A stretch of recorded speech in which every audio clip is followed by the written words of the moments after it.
everyone. I'm so excited to do this Why Sci-Fi Celebrate Mindwalker release panel with everyone. Um, it's just such a fantastic time to do sci-fi books. I mean, every all year round is a great time to talk sci-fi books, but I'm really excited for these specific sci-fi books. I just a little bit like a sentence about me. My name's Lily, and I'm the book person behind Utopia State of Mind on the internet. And now I'm going to have the authors introduce themselves and talk a little bit about their books, and then we'll jump into questions. There'll be time at the end for Q&A from the audience. So if you have any questions, um, drop them in the chat whenever you want, and I will try to get back to them. Okay, so do you want to start, Meg? Yes. Hi, everyone. I'm Meg Long. I'm the author of this book called The Night Fast the Wolves and a companion novel out now, Swift the Storm, Fierce the Flame. And the first one is an Iditarod sled dog race set on an ice planet like Hoth. And the second one is sort of like the 100 meets Black Widow with Tomb Raider vibes, set on a jungle planet.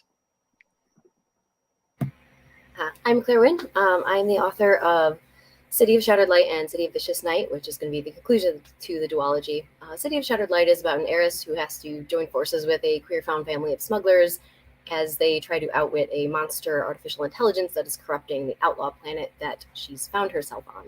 And the sequel continues more of their adventures, in which they're facing down some underworld politics and unexpected conspiracies and complications. So it's a lot of fun. I'm excited for it. Hello, I'm Kate Dillon, and I wrote this book, Mindwalker, which has had a bit of a different journey to publication, which means it was out in the UK in September, and it just released in the US 2 weeks ago. Yes, 2 weeks ago. It's February. So I'm very excited that the print edition has finally made it across the pond so I could share it with everyone. Oh, I should say what it is about. It is really good at this. It is a YA dystopian sci-fi set in a neon dystopia about a girl with a supercomputer in her brain who can take over other people's minds. And I'm Jenna. I wrote Made of Stars, which is my YA sci-fi debut novel. It's a Bonnie and Clyde retelling in space about these two outlaws who are doing a bunch of heists to try to save their home planet and the pilot that is tasked with hunting them down. Perfect. I have basically all questions about world building. I was just rereading these questions before the panel. I was like, wow, I really was on a roll when I was when I was making these questions. So the first one I want to talk about is kind of just what was the most difficult piece of the world to make. It's like a 3-part question, right?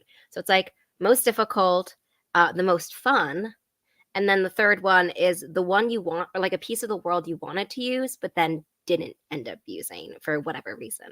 Do you want to start, Kate? Unmute myself. Sorry, I'm really, really good at this. Yes, sure. I will get us started. So I'm going to start with the easiest part of that, which was the most fun part of the Mindwalker world, is definitely the tech. It was literally just wishful thinking on my part. I like to change my hair, so the characters have body modifications that allow them to change their hair. I lose my phone every 5 minutes, so the characters have phones that are literally in their hands so that they can never lose them. And they can change their faces, they can be online at the touch of a button. It's like I remember once pitching it, it's like sci-fi 101 is take something you really want, then step 2 is to put it in your character's body, and congratulations, you have written a cyberpunk concept. Like, so the tech is really basically just that, and it was a lot of fun. The thing that I wanted to use but I didn't get to is, so in the very first draft, the book was actually a lot more dystopian than it was Blade Runner. And then in edits, we were just like, how do we differentiate this? How do we make this book a little bit different from kind of the traditional YA dystopian books? Like, how can, the tech was always there, so how could we ramp that up? And so a lot of scenes that took place on the fringe of society, so like the super slum outskirts of the world, kind of got moved around. They moved in city and they became like a games district instead, so that we could explore places like hollow parks, kind of in depth as they were mentioned in the book. So the fringe got cut. So what I ended up doing was bamboozling my publisher into letting me do a companion novel where we can actually explore the fringe, which got cut from book 2. So I'm very proud of myself for that one. And the most difficult is probably getting the analog army right. So in the book, there is, once the main character is on the run, she meets up with a kind of resistance group called the Analog Army, who are kind of anti-corporations. They're specifically working against the corporation that she worked for. And they were really difficult purely because I kind of write my books with character in mind first and plot in mind, and kind of the peripheral elements sort of shape themselves around those things. And one of the difficulties became that the Analog Army was kind of existing to serve the plot, which by only doing that, they didn't actually make that much sense as a resistance group. Why are they all so young? Why are there only so many of them? Why are they working for this particular goal specifically when this world is so completely bonkers that they could be doing a million other things? So there was a lot of working backwards and being like, okay, how do we make the Analog Army make sense, not just for the book, but for the world and for what they're trying to achieve, and making them believable. So yeah, that was definitely the most difficult part.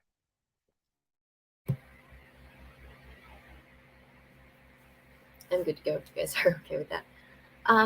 So for me, one of the biggest challenges was that the timelines and the technology, because I kind of married two different concepts. I wanted something that felt grounded in cyberpunk body modifications, generally something that is thought of as a little bit near future, but I wanted it to also take place on a different planet, essentially, someplace that could feel a little bit more isolated when everything went down in the main plot in the first book. So I was thinking about how do I combine what was going to catalyze humanity's ability to colonize other planets. Like, how is that going to make sense in a timeline where it's a cyberpunk future and this kind of technology has not yet progressed to what body modifications and etc. would be like hundreds of years in the future, versus what is a plausible timeline for when we'd be able to terraform and settle on other planets. So I had to do a lot of finagling and thinking about, well, what's a reasonable timeline for people to reach another planet and establish this gateway. And eventually I came upon the idea that there is this alien technology and these fossilized pseudo-magical there's this pseudo-magical alien tech that is enabling people to reach other systems. And that, of course, came with ideas for the city's fuel and what makes it run. And a lot of that trickled down into other parts of the world building. So it was a lot of back and forth between what does the world look like now versus how did it get this way. So making the timeline like year by year of what happened and what years humanity reached certain milestones to make this all happen was definitely a challenge. And it doesn't show up in the actual books, but I kind of needed it there to just have a framework in my head for, yes, it is possible that this would make sense. So yes, biggest challenge. The most fun was similar to what Kate said. Body modifications are totally bonkers, totally fun. I just want to write this big glittering city where everything is glowing. Entertainment has reached its cyberpunk apex some point in the future. Letting characters get into lots of trouble in ways that creates a lot of tension and generates a lot of conflict with the way technology can interfere with their lives. That was a lot of fun. And what I didn't get to do as much in the first book was explore a little bit more about how the matriarchal syndicates on this outlaw planet worked and what the history of this place was, and how the politics come together. What are the secrets this place is hiding? What are other places that they didn't get to explore? And I got to do a lot more of that in the second book because it was a direct sequel, and that was a lot of fun. And there's still a few things that I didn't quite get to put in there, but that's probably my favorite thing about the direct sequel in the same setting, is that I got to take a lot of the pieces that I wanted for the first book and explore them in the second.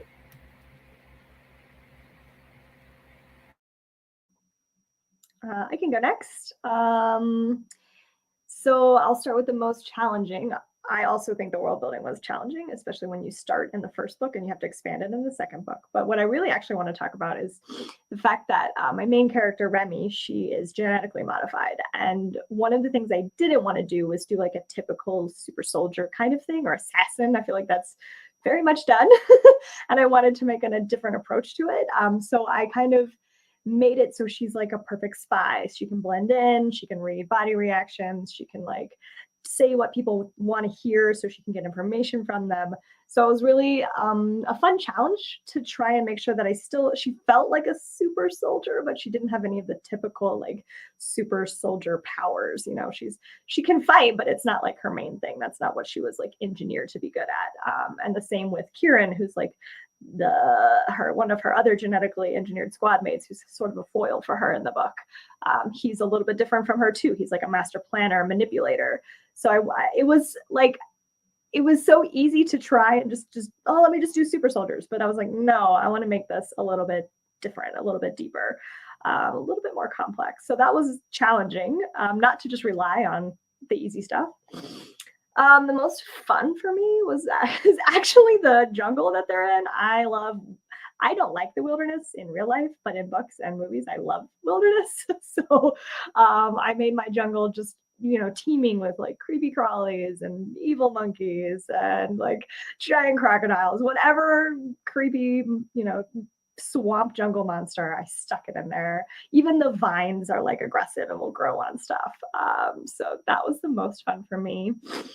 And it also is related to the one thing I didn't get to include. So like originally many, many years ago, I had this idea for like a Tarzan, like sci-fi on a planet sort of story, sci-fi Tarzan. And that was like the kernel of this book. But all of that changed in revision. So there's no more feral boy, there's no more main romance. It's very different. But there is like one vine swinging scene. So that's like the little leftover from like sci-fi Tarzan that got to stay in the book. I love that. And now I'm like in desperate need of sci-fi Tarzan. I think for me, the combination I think most challenging and most fun was the fact that I'm working with like a retelling element.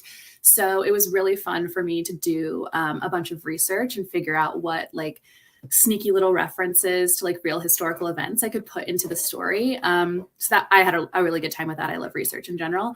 But it was also challenging because it is its own separate story. So some of the things that I wanted to include, like the first draft was much more of like a very like strict retelling. And as the story and the characters kind of grew into their own, those things were, inevitably cut to kind of serve the story that we ended up with. So that was kind of like a dual, super fun to do the research and a challenge to kind of like pick out which parts were going to be included in the story. And then kind of along with that, because we were talking about this earlier, unlike everyone else in this panel, mine's a standalone. So I don't have the sequel to kind of expand upon the world. So I also had to kind of be specific in which world building elements I included in this book. So there was a draft originally where there was more about like the other planets and like the wider solar system that just I didn't really end up getting to use as much just because of page time. Yeah. Of course, like being in the panel, I can think of 5 million other questions, and I'm like, oh wow, I really missed out, honestly, on it. In the hope that we eventually, though, can get to my questions, the ones I'm thinking of, off of the cuff. I want to talk about some like themes or commonalities I found between everyone's books here. So I thought that one of the common themes, or one of many themes, I guess, between Mindwalker and Swift the Storm, Fierce the Flame is this idea of like weaponization in sci-fi worlds, and like specifically also sort of bodily weaponization, making our own bodies into weapons as well. And whatever that says about the sci-fi world and like the sci-fi genre. So I wanted to know, how did how did you approach this theme, and like did you consciously, when you're drafting, be like, oh, I want to talk about this, right? How did that happen? Maybe I should let you both like figure out who wants to go first. Oh, I don't know how to unmute myself properly. There we go. I'm there.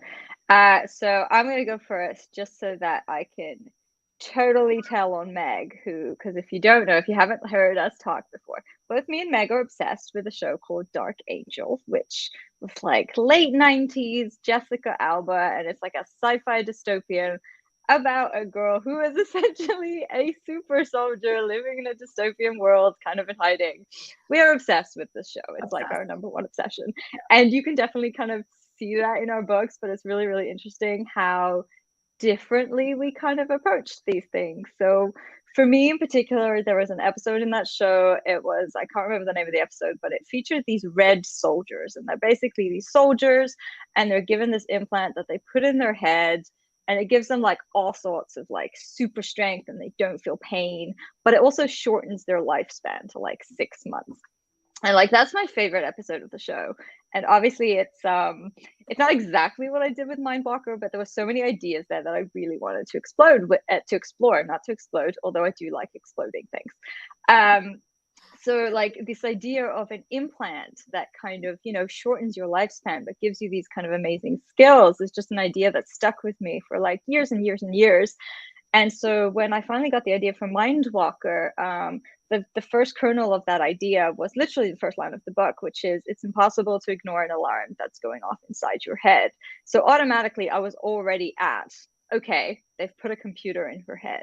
And then I was just like, well, wouldn't it be cool if it does shorten her lifespan? And obviously the differentiation point between this and the episode of Dark Angel is that her computer does completely different things to what they do. So she's not actually super strong or super fast, but she's just got this access, like instant access to a supercomputer that can basically access whatever information she wants, analyze it in real time, and just kind of helps her do her job that way. And obviously also lets her mind meld essentially with other Syntax agents. Syntax is the corporation in the book, and then she can essentially take over their bodies and run them for them with the use of the supercomputer, which then makes her very efficient at it. So yeah, and I mean, just more generally for cyberpunk, it's like this idea of experimentation on human body for militarized work is a real staple in cyberpunk, because you know I feel like there's something just so alluring about this idea of,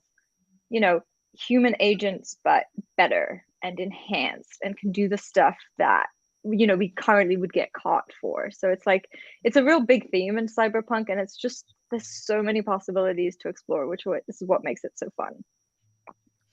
Yeah, I agree with all of that, obviously. And yes, we're like obsessed with Dark Angel so much. If you've ever watched the show and then you read our books, you will find tiny references to like numbers and even character names. Some of them aren't that tiny. That's true. It's very obvious. But it's, for me, I find it really interesting because I watched that at such a formative age. It was also in my like, I think I didn't watch it when it first came out, so I was in my like early 20s. And so it was super formative. And I just fell like in love with this concept of like teens as weapons. And I feel like it's done a lot. And I think a lot of that is because society puts so much pressure on teens to perform a certain way and to be a certain way and to do certain things. And so this idea of weaponizing that is kind of scary. And I also think it's an interesting way to like explore generational divides. You know, the older generations are always like kind of scared and like they think the younger generations are difficult or crazy or whatever. And so can you imagine like a younger generation that all are like super soldiers? Like that's terrifying for maybe an older generation person. So I think that's just a super interesting thing to explore. It's probably like my favorite theme, and it'll probably pop up in like all of my books, teens as weapons. So I think that it's a really interesting how we definitely see the same thing but approach it in different ways. And that episode I did not know was your favorite. It's red. It is. It's my favorite. It's really, it's probably called the Red episode or something. No, it really like is. I looked it up. It's red.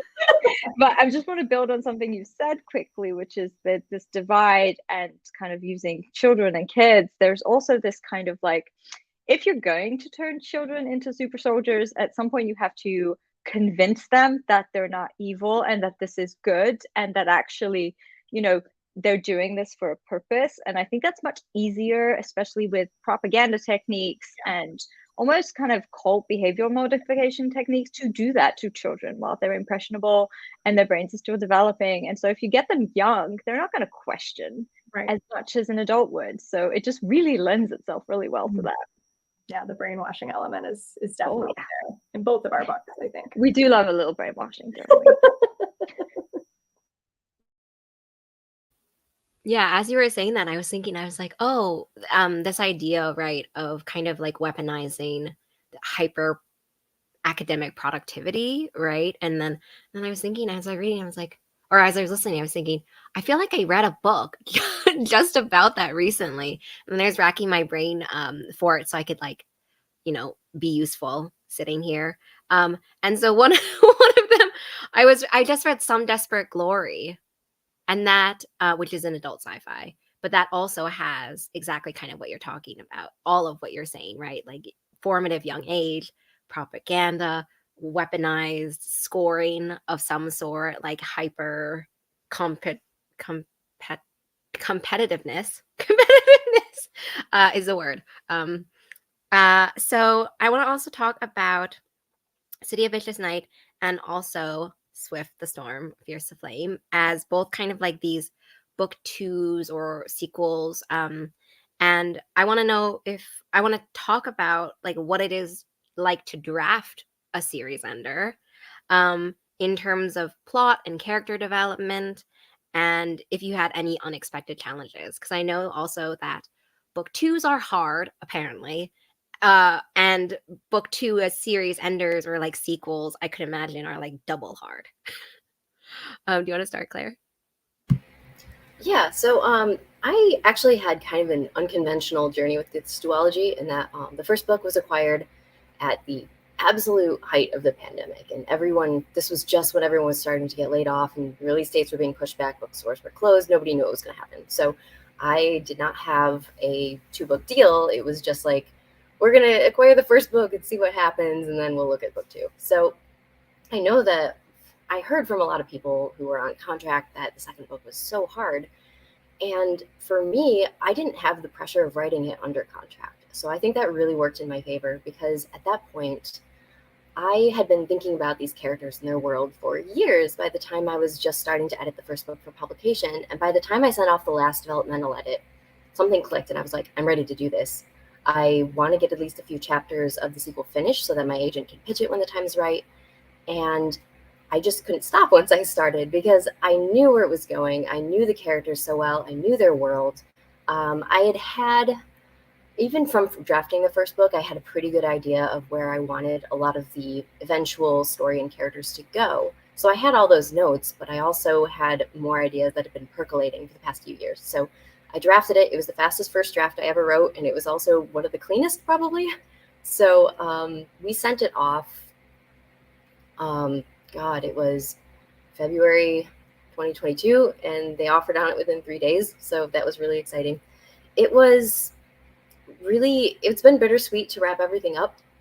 The biggest challenge I would say in doing it was that I had ideas for potential trilogy that I ended up condensing into a duology just in case, because I knew the third book would be even less of a easy sell than the second. So I kind of combined ideas for 1.5 books into the second book. So I found a way to finagle everything, make it work. I'm pretty happy with where it's gone. I like where the characters end up. There is quite a bit of plot in this book.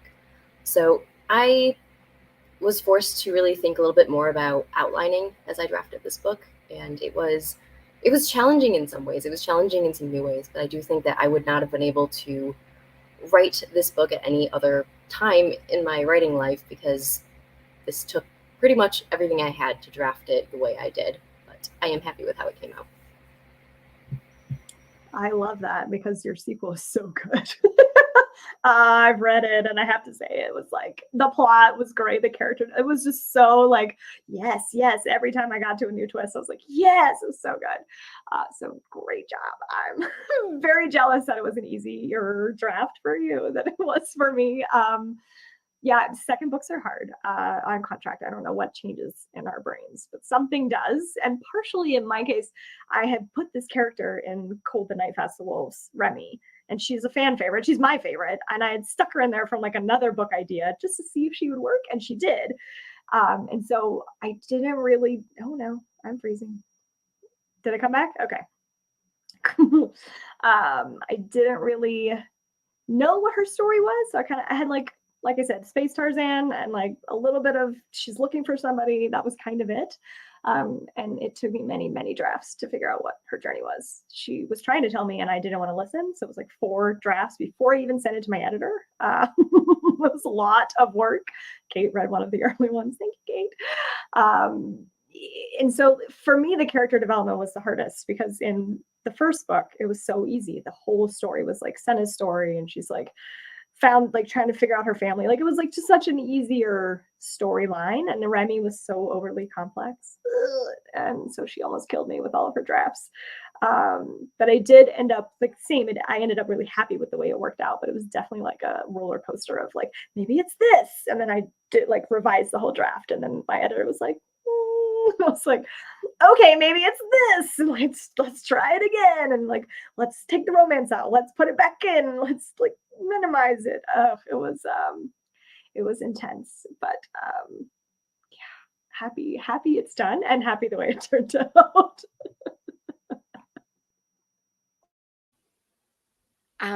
And so also some themes that were already brought up about, as we've talked about a little bit about propaganda and sort of formative ages, I wanted to talk about Mindwalker and Made of Stars, because I think that your books, I mean, all of your books have like a rebellion of some sort in them, but I think that your books as well specifically have characters who are forced in some ways to question this authority and like what they think they know and what they don't know. And so I wanted you to talk kind of about the inspiration for that theme, sort of what drew you to it, and also if you think that like this being in this sci-fi world offers more possibilities to explore that. I guess I don't know. When I was writing that, I was like, then other worlds. What am I supposed to say? But to that, to the question. But yeah, do you want to start, Kate? Sure, I'll start if you want me to. Yeah. I feel like as a teen, my favorite, like I was raised on like Catching Fire and like the Hunger Games and like that kind of brand of dystopian YA. So I think like as a teen, that's what I was reading. And I was reading about these really powerful teenagers who were standing up to these oppressive governments and authorities and changing their own world. So that's what I was really drawn to story-wise. And that's what I was always interested in. And I specifically really like the theme of, realizing that the people who are like supposed to protect you or the people that you are supposed to trust don't actually have your best interests at heart, because I think that's really interesting and that's very angsty. And being a teen in general, I think is a lot of learning about what you actually stand for and what you actually believe in, especially if you've grown up in any sort of, I don't know, particularly religious household or any sort of household where people are telling you a certain way to believe. Being a teenager and becoming a young adult, I think, is a lot of unpacking that and just kind of realizing who you are as a person. So I don't think it's a surprise that in young adult literature, that's a theme that we explore. And I also don't think it's a surprise that you can explore it in a sci-fi world, just because everything is so big and complex and you feel like you can take the themes from your real world and kind of like crank it up to 100, and it's more dramatic, and there's like space explosions and there's like all of these things happening that only heighten the tension of that like underlying theme. So I think that's really fun and interesting to play with. See, I knew I wanted Jenna to go first, so I could just say, yeah, all of that, that's exactly that. But I kind of, just to add to the kind of propaganda thing, one of the other things I really kind of wanted to explore, and the reason that, so one of the things I get told about Mindwalker a lot, or I did when I was shopping it, that one of the smarter decisions I made with the book was that it's because it's in quite a tried and tested kind of dystopian worlds, and because we had such an enormous amount of that kind of way back in the dystopian golden age of YA, it's still quite difficult to sell dystopian fiction when it feels like teens versus government, for example. I personally love that story, and I think readers do, but that's the way publishing goes. It kind of buys a lot of stuff, and then for a few years at least, you don't get to sell that stuff anymore because they're saturated. So I wanted to, because I already knew sci-fi is also quite a tricky genre to sell. So I was like, how do I make this not, how do my rejections not all come back saying, oh, we've got teens versus the government already? And so I was just like, what if I go smaller? And it's funny because I went smaller in that, so Syl and the Analog Army, they're not actually fighting the government. They're fighting a corporation. This is kind of a man versus tech kind of book. But by bringing it smaller, I was actually able to really go bigger in some ways and draw a lot of parallels to our world, which is there are so many things that are supposed to have our best interests at heart, like pharmaceutical companies and tech companies and cellular companies and the government. And, we're all ticking the accept terms and conditions box on everything and just hoping that we haven't signed away our firstborn children or something like that. But nobody reads those things, so it's impossible to say. And so it really let me kind of explore those themes as well, which is essentially still, she's not trying to bring down a government. She's working for her employer. She has been working for them since the age of 8. And, she doesn't know that she's essentially only getting company propaganda. She's only getting the PR spin about how the company is doing good. And the company is doing good. That's a really fun kind of juxtaposition in the Mindwalker world, is that without the tech companies, humanity would die out. So the tech companies are actually not all bad. The problem is that also gives them power. And once you give tech corporations power, they tend to not be all good actually either. I think Google is a perfect example of that. One of these days I'm going to say this and they're actually going to sue me. But when they started out, their motto was "Don't be evil." They don't use that anymore. And I mean, I can't imagine why.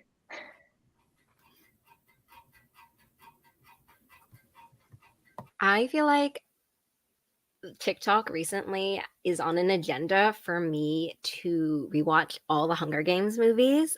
Just been like shoved every day. I mean, I'm clearly like feeding into it, obviously, by giving the algorithm time in my mind and in my heart for the Hunger Games. Jenna, who's your favorite Hunger Games character? I was just going to say that I did recently rewatch Catching Fire because I'm trying to re-enter my Sam Claflin era when Daisy Jones and the Six comes out. So I'm like really refreshing all of my Sam Claflin knowledge. So definitely Finnick Odair, 100%. I'm still not over his character arc. That was emotionally devastating to me as a child. And I have never really forgiven Suzanne Collins for that one. That's my favorite. I think, yeah. Obviously, I don't want to. I feel like the spoiler, like period of time has kind of ended for the Hunger Games. But just to be sure, I won't say anything. Yeah, but I agree 100%. I think I cried, and that's probably the only time I did cry in like the whole series. I don't know. Does anyone else want to jump in and say your favorite Hunger Games character? We have an audience question, which is actually one of the questions that I had as well. So I thought we'd just jump over to it. But it was, who was your favorite side character to write? And if there was going to be a spin-off book, who would you want to follow in that new book? I don't know who wants to go. I'll go first because my answer is easy. The side character from this book is now the star of this book. But really, that was always sort of my intention. I don't know why. I just love companion novels. Like the Illuminated Files, how they switch narrators in each book of that trilogy is just so fun. And then they all come together at the end. I absolutely love that. And so it was always my intention to take Remy and make her the next story. And so maybe depending on how well they do, there's another character in this book I could see having her story next. So we'll see how it goes. I think it's super fun to have like the side characters become the main characters. It's one of my favorite things. It's weird because it's actually one of my favorite things too. But the same person. We are the same person, except when given the chance to do that, I did something completely different. Which is, so to answer the question, there is a character in Mindwalker called Aja. She is a hacker. She is the angriest girl. She's also described as tiny, like an angry little pixie, and I just love everything about her. She is so much fun. Syl is usually described as super snarky, and then somehow Aja is like that, but ramped up to 11. And I can only imagine how much fun I would have doing a story from her point of view. So of course, once I bamboozled my publisher into letting me do a companion novel, I was just like, well, here's a completely new set of characters that you have not met at all. You haven't really heard about them. But I will say, no, I won't say because I'm not going to give spoilers in this, but some characters from Mindwalker do show up in the companion books, because I do think it's a lot of fun to check in with kind of your favorites and the reader's favorites kind of after the fact. But also, apparently, I was really, really, really mad at the church when it came time to pitch a companion novel. And so I decided to make the main character there a religious cult girl from an anti-tech religious cult in the Mindwalker world. Whoops. I feel like mine is one that sort of grew on me as I was writing. There's a character, Jared, in Made of Stars that everyone really loves and everyone is a big fan of. And when I was writing, I never really intended for him to be a big character.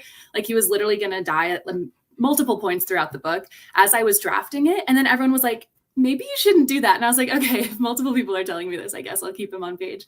And now he is one of my favorite characters as well. So I think it'd be fun to follow him on a spinoff, just because he's kind of a chaotic child and likes to like blow things up. So I don't know. I feel like there's a lot of different ways you could go with that one.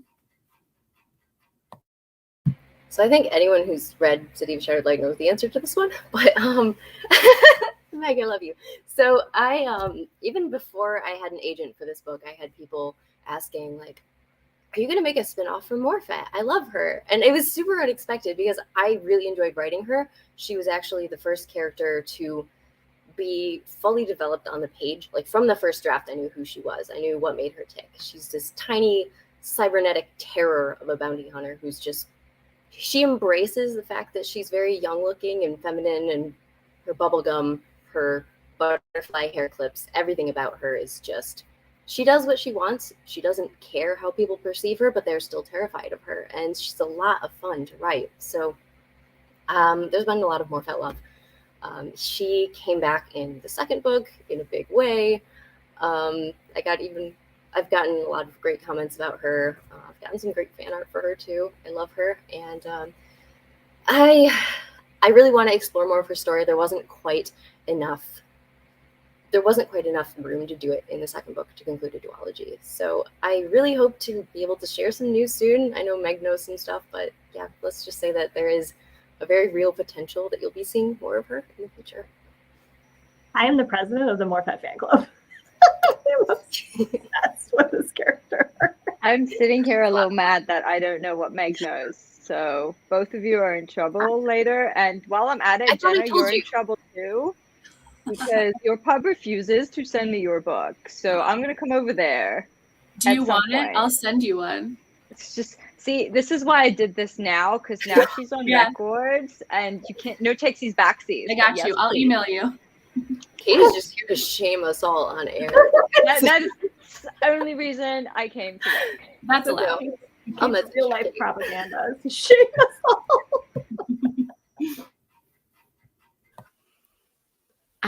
Okay. Another question that I had was, what was your favorite and least favorite part of writing a book process? I also love that in my mind, I was like, I'm going to put writing a book in like quotation marks, right?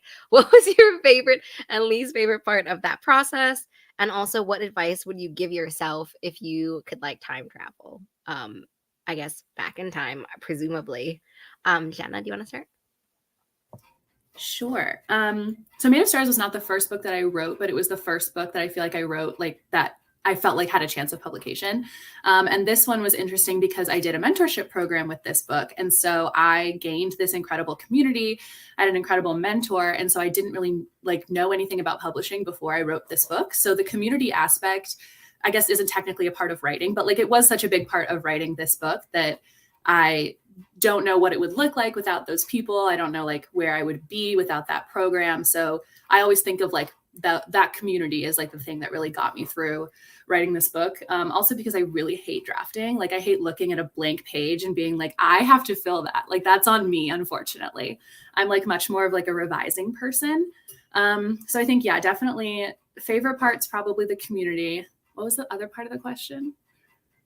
If you could give yourself like advice, if you could go back in time. Oh, if I could go back in time, I mean, it would probably be to tell my like little pre-published self to like stop taking everything so seriously and to like actually have fun with the work that I am doing. Because at the end of the day, writing, like was fun and like should still be fun, and I should be writing things that I find fun to read, because I think people can really tell.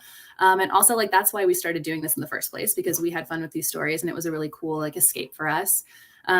And I think I've gotten better about that now, but at the time I think I was like so worried about like finding an agent and getting published and like all of these things that I have no control over. So I think if I could go back in time, I would just be like, chill, okay, it's like gonna be fine. You should like enjoy the story while you're writing it, because now like I don't get to write it anymore and like it's over.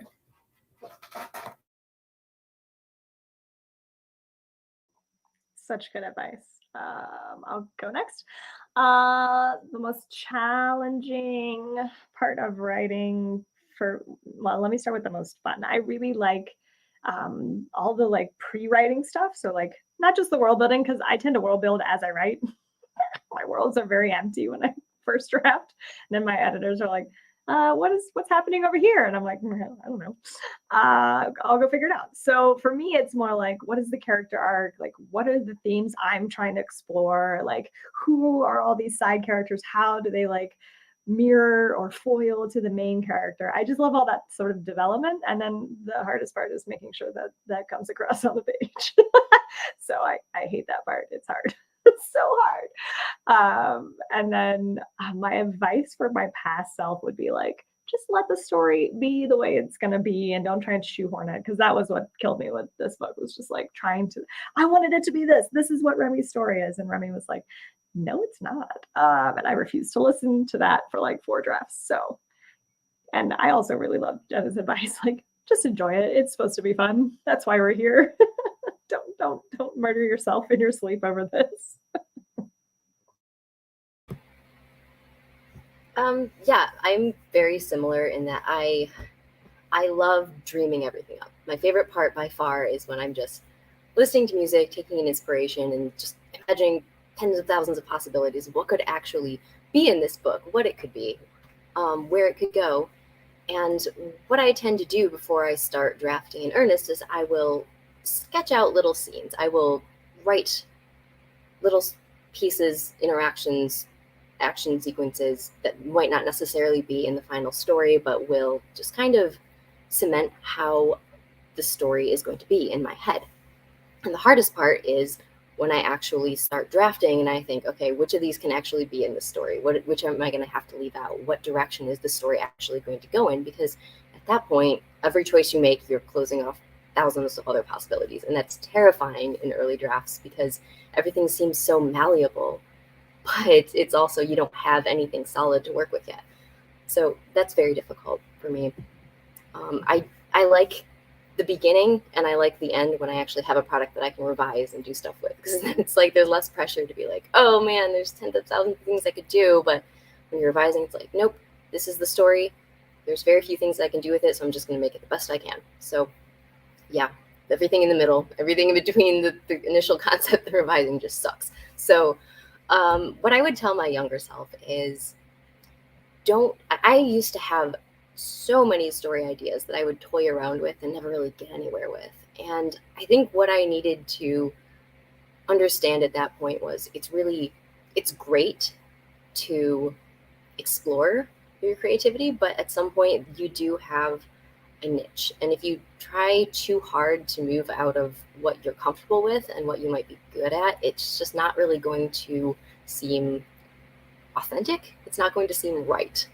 So I would just tell my past self, focus on what you enjoy. And if the more likely it is that the more you love what you're writing down, the more likely it is that it's going to find readers who connect with it in the same way that you have when you were putting it on the page. There we go.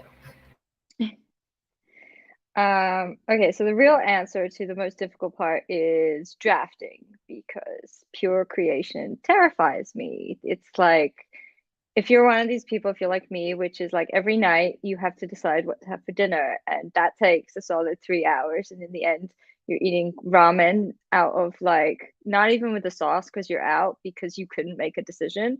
Well, a book, what nobody tells you, is 100,000 decisions, and you have to make every single one of them, and I can't make a decision to save my life. So drafting is like the worst. But then it has come to my attention through people telling me, that I am the drama is that every part of a book is apparently the part I hate when I get to it. Every part of writing a book is the worst somehow, which can't be true and is somehow also true. So I reserve the right to change my mind and call every part the worst part, because if I'm doing it, it probably is the worst part at that time.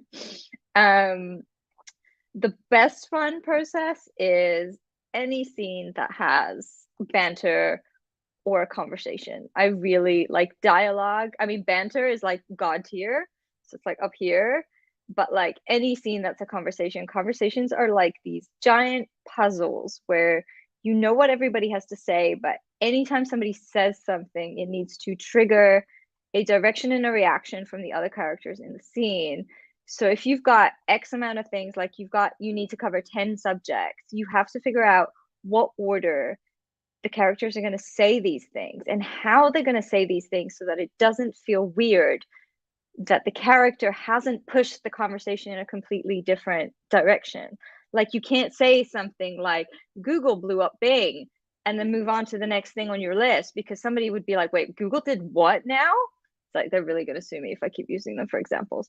But like, so you've gotta like, you've got to shape the way, so you've got to cover that. It's like, oh, a tech company did this, it's not important, and you move on so that the other characters don't react, and then you got to circle back to that information when it's like a giant puzzle where everything has to be said at the right time and in the right way.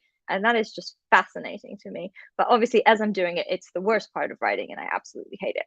um and if I had advice to give to myself, I mean, I think what everybody else has said is true. If you're not having fun, I think it shows on the page. But I think I would also kind of remind myself that I think there comes a moment for writers when they're either, sometimes you are just writing to have fun, and I think that's fine.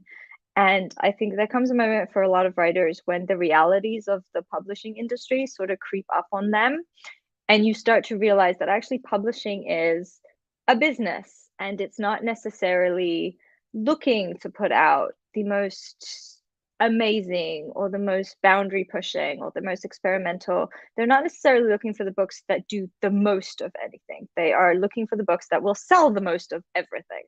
And sometimes that's just not going to gel with your niche or what you want to write. And I mean, I'm extremely lucky. I wrote Mindwalker after being told that somehow I'd managed to pick something less commercial than mermaids, which is a book duology I have in Germany, because it turns out fish in YA is not a huge genre. But yeah, so my agent at the time, I told me, how did you pick something less commercial than fish? Because YA sci-fi is actually quite a small market in the genre. And at the time I was like, you know what, I don't care. I was having so much fun and it worked out, which is great. But I think, what me and a lot of author friends kind of figure out eventually is that it doesn't always work out.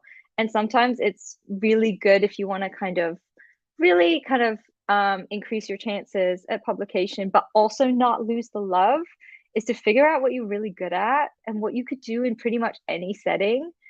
And then, I'm not saying not right to market, because that's usually a disaster, but kind of just like see what can you pull in from other genres, what's working, what do readers respond to, what do publishers respond to, how can I make my not particularly sellable book hit those markers so that it has the best chance of getting kind of the most readers. And I mean, it's a bit more practical advice, but it's advice I wish I'd known before I started drafting a YA tooth fairy concept, which absolutely nobody wants or needs or is going to buy. And it's now turning into not a tooth fairy concept. Maybe your tooth fairy can live with my Tarzan in space. I think they would like that. I think my tooth fairy and your Tarzan would have a really good time. So you're saying your next project will not be space mermaids, right? That's what we want. No, it will not be space mermaids. It will also not be the tooth fairy. It's not confirmed yet, so I don't really know 100% what it's going to be, but I have been playing around with a more fantasy kind of idea but of course it's me, so it's never going to lose the sci-fi edge. So it's currently kind of like the very quick pitch for it is X-Men meets Six of Crows. We have another question from the audience about where was it? Okay. Do you have a specific or did you have a specific playlist or movie show playing with writing or like while writing, I guess? Um I don't know who wants to start. I always feel really bad calling on people when like I haven't sent questions in advance. I'll do this one because I do have a lot of playlists. I can't listen to music or anything while I'm writing specifically. Like I need dead silence. But I have like specific character playlists and book playlists that I listen to in like the 10 minutes before I start writing. And what's like interesting for Made of Stars is that I actually finished the first draft of that book on the night that Taylor Swift dropped Lover in 2019. So like that Lover is not like a Made of Stars album, like to be fair. But I think that's like what I listened to so much while I was drafting it that whenever I hear Lover, I'm like, this is the Made of Stars album. She wrote this for me. And like the more I think about it, I'm like, yeah, of course, Shane is in his Lover era. Like we've accepted this as a character. So like that's like kind of one that I'm like, that's kind of out of left field. It doesn't fit the vibes of the book at all. But on my like actual book playlist that's not Lover, I have a lot of like Hosier. I have a lot of like harder, like dark like country rock, which is like an interesting vibe, but it really fits with the vibes of the characters. So yeah, I'm definitely someone who builds extensive character playlists and then does not listen to them at all while I'm actually writing. Yeah. Oh, Claire, do you want to go? Okay. I also don't like, I can't listen to anything while I'm writing. No, it's too distracting. I want to sing or hum. ADHD does not allow me to do that. I also don't really make playlists. The only thing actually that I'm not allowed to watch certain TV while I'm drafting because I'll just want to sit down and watch New Girl for like 2 hours on my time, like in my free time.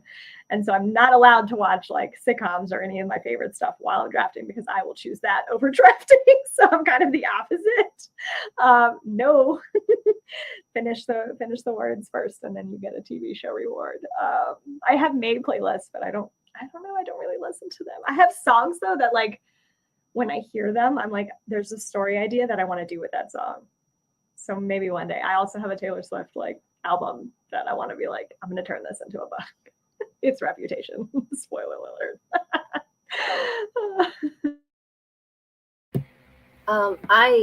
I also really love music as a way to store like ideas and get inspiration. So I have character playlists. I have a lot of ambience, fight scene, inspiration, stuff that really helps me when I'm in the brainstorming phase. And I really love music because what I will often do is think, how do I write a scene that makes readers feel the way this music is making me feel? And that's just so helpful for getting amped up and getting the vibe right for a scene. I do have other playlists that I need to put on that are a little bit more steady and less aggressive in some ways that when I'm actually deep in drafting, because it's nice to just have like a background beat that will be steady and keep me moving when I'm tired or when there's a lot of background noise in my house. So yeah, I have a lot of different playlists. Some of them are just nonsense. Some of them are video game soundtracks, remixes, stuff that I find in random corners of the internet that somehow strikes a chord with me. And they're really weird. I don't share most of the songs that have inspired my music, but yeah, nobody's heard of a lot of the stuff that I have in my playlists. I'm what you call a monster, and this terrifies people, but I need TV shows, and the more talking in the TV shows, the better. That's what I do while I'm writing. See their faces. This is the reaction I get. The first quarter of Mindwalker was written while I was watching The Tudors, which in hindsight was a bit of a mistake. I did have to go back and revise some scenes since everybody started talking like they were in a Shakespearean hootenanny, which was not really the vibe. So after that, I switched to, and my go-to is actually any Aaron Sorkin show, because I don't know if you've noticed this about his shows, they talk. They really just talk. They talk between rooms, they walk between rooms while talking, and then they talk some more. And the talking is apparently what I need. It also means I cannot listen to audiobooks now because I am fundamentally programmed to ignore talking, which not so great if you want to listen to an audiobook. Okay, so the final question I have for you all is if you could reread one book for the first time. So I guess it wouldn't be reread. So if you could read a book for the first time that you've already read in the present you, um, what would it be? I don't know who should start. I'll go. I have two answers. I would love, as an adult, I read The Thief by Megan Whalen Turner. And if you've read that book, you know, it seems really cozy. And then you get to the end and you're like, what is happening? And I wish I could read that again, like for the first time, because it's so mind blowing that you're just like, how did you do this? How? But I would also love to reread, like, or to read again read for the first time, like A Wrinkle in Time, which is one of my like really young favorites. I'd love to read that again, sort of as an adult, but not have any of like, not know anything about the plot of the story, just to see how it lands. Because I just love that book so much. So I think that would be fun.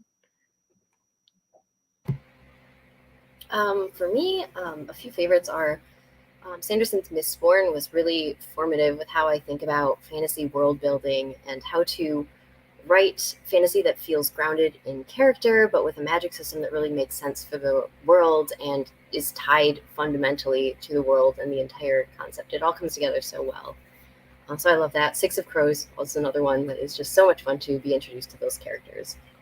But I also sometimes think I really wish that I could just wipe my brain of everything related to my own books and read them and be like, would I enjoy this? Did I completely mess everything up? Or is this something that I really wanted to write when I set out to write it? Because obviously, most of us, when we write books, we're writing to our own taste. So I'm just really curious what I would think, even just like a few years ago. Like, what would you think of this book that I spent years of my life, this series that I've devoted so much of my life to? It's just weird to think about.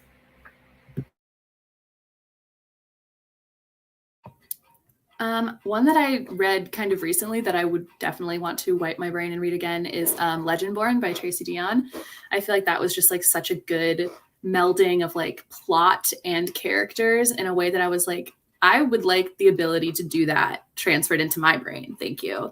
And also The Seven Husbands of Evelyn Hugo. I think I would love to read that again for the first time because nobody told me that it was like emotionally devastating. So I was reading it in public, like quietly weeping. And so I would, choose to read it in the comfort and the privacy of my own home.